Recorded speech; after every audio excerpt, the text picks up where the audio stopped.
In this video for Positive Maths, we're going to look at the Junior Cert Ordinary Level 2014 sample paper. This is question 15 from paper 2. Part 1. Write down the coordinates of the point A and the point B on the diagram. So first of all, our point A, we have 0 on the x and 3 on the y, so it's 0, 3, and 4 on the x and 0 on the y, so 4, 0. Part 2.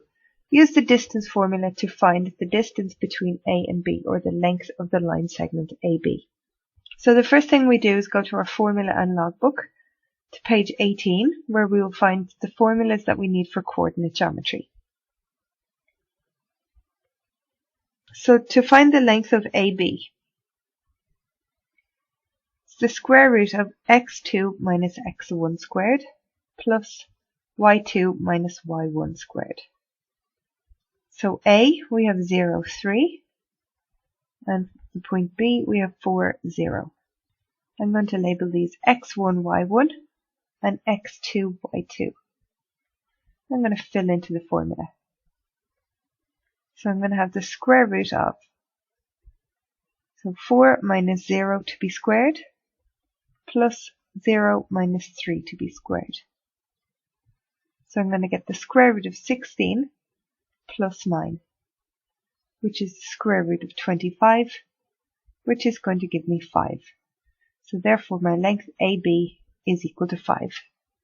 Part 3. Write down the distance from O to A and the distance from O to B. So instead of having to use our formula again for this question, because those distances are along the x and y axis, we just need to count the units. So first of all, the distance from O to A, this is going to be 3, and the distance from O to B is going to be 4. Part 4. Use the theorem of Pythagoras to find the length of the hypotenuse of the triangle OBA. So I'm going to draw out my triangle here again, separate to the diagram.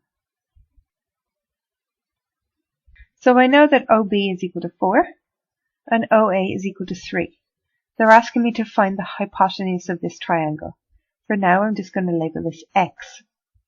We want to notice that really what we're looking for here is the distance AB, which we've already found to be 5. So really we're using the theorem of Pythagoras to show that this distance is 5.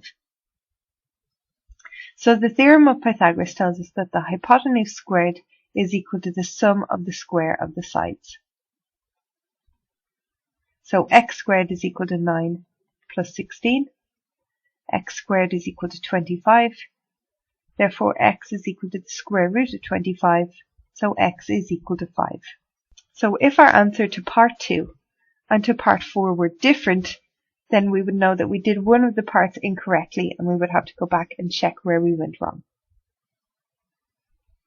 For more information, visit PositiveMaths.ie. Email us at info@PositiveMaths.ie and follow us on Facebook and Twitter.